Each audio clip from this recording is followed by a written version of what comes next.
Hello, Imaginators! Welcome to Patty's Peculiarities.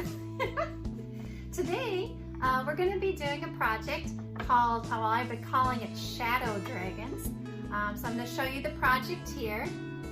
So here's what we got going. Pretty nice. And we're going to go over how we made this and then we're going to do one together. So the first thing I was going to talk about is getting the actual drawing of the dragon. You actually bring it outside and you will set your dragon on your piece of paper and you will angle it around until you get a good looking shadow. You know, turn your body around, look for the sun, try and get an interesting shadow on your paper. And then you're going to take a pencil and you're going to trace the dragon, okay? Now if you don't have a dragon, see we've got all these different dragon figurines because we're kind of fans. You could use a stuffed animal such as a narwhal or what is this thing called? A squishy. A squishy. You could put a squishy on your paper and you could draw the squishy shadow. I also have a lot of fairies, so you could also put a fairy on your paper and sketch out a fairy. If you have a horse, you could do a shadow horse. Cats, shadow cats. Yeah, it lets your imagination kind of take you and have some fun tracing shadows on your paper. So we're gonna go outside now and do the whole tracing Fiasco. It's a fiasco because it's windy out, so we'll see how this goes.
We're back and we have now sketched out our dragons and just with pencil, and it's okay if you do not get the entire dragon sketched.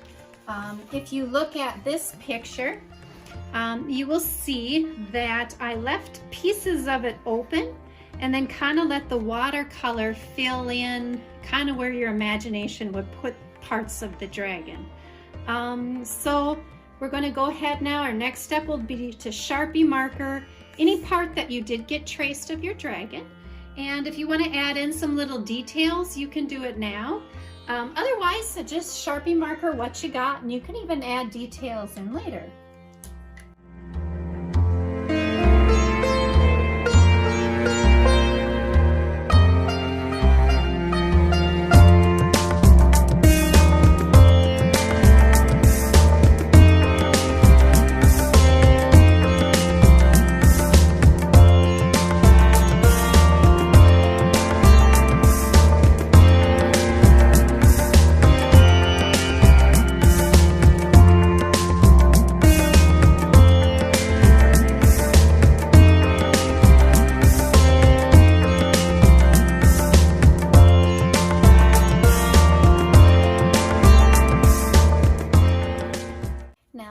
To use a combination of thick and thin Sharpies, and I'll go ahead now and add my thicker lines in.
So now we're going to start, the next process is adding color.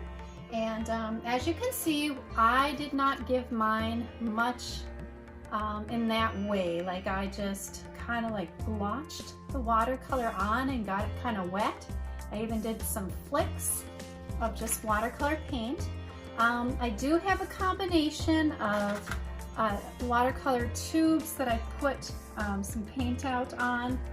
And then I have these other watercolors, which are in the trays. So we have those type of watercolors to use. You could use watercolor pencil. You could use colored pencil. Use crayons, whatever, even. Crayons, whatever you have around, you know, to make color it in, give it a little detail or a lot of detail, however you're feeling. It does not have to be a complete duplicate of the dragon that you started with. I think it's fun just to see what develops on the paper with your shadow dragon. So here we go, we're gonna start painting. So if you want to do this sort of blotchy type thing, it's pretty much how you do that is you take just some plain water and kind of slap it on there randomly. But make sure it's really, really random. And I like to use a spray bottle. I had a sprayer.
We're back.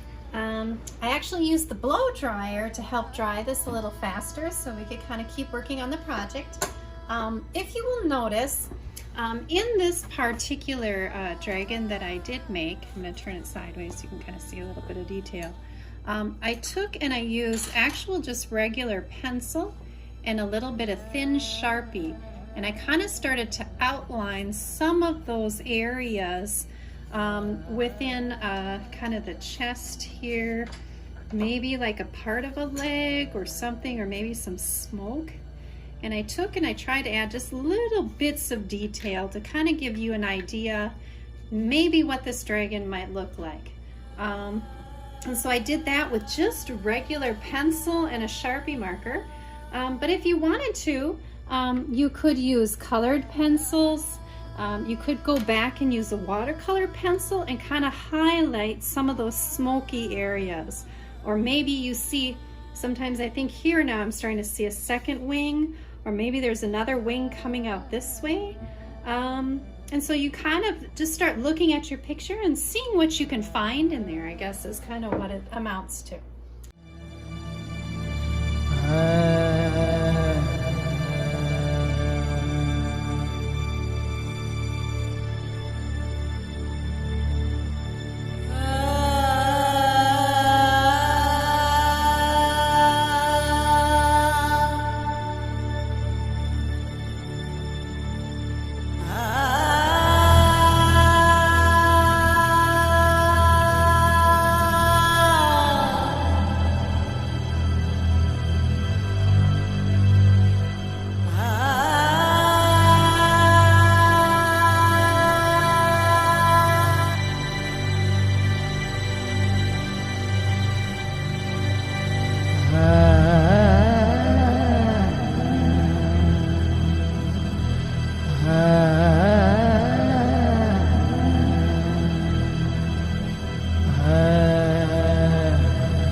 Results of our shadow dragons. So Isabella, do you want to go first? Mm-hmm. Okay, so this is Isabella's. She got a lot of detail in hers, and it's really cool. Do you have a name yet for it? That's still in consideration. Okay, and then mine does not have quite as much detail. Although I did laugh because I think it looks like my dragon might be tiptoeing. Yeah, so there you go. My tiptoeing dragon, maybe I will name him Harold. I think Harold is a good name. Anyway, so they're really fun. You can see that the dragon looks nothing like the actual dragon that I had traced. And so that's kind of the fun part about it. So share with us your dragons. Like, we want to see them if you try it, or if you do a horse or a cat or some other figurine or stuffed animal that you have, we want to see it. So that's it for now, and bye. Goodbye. I didn't want to get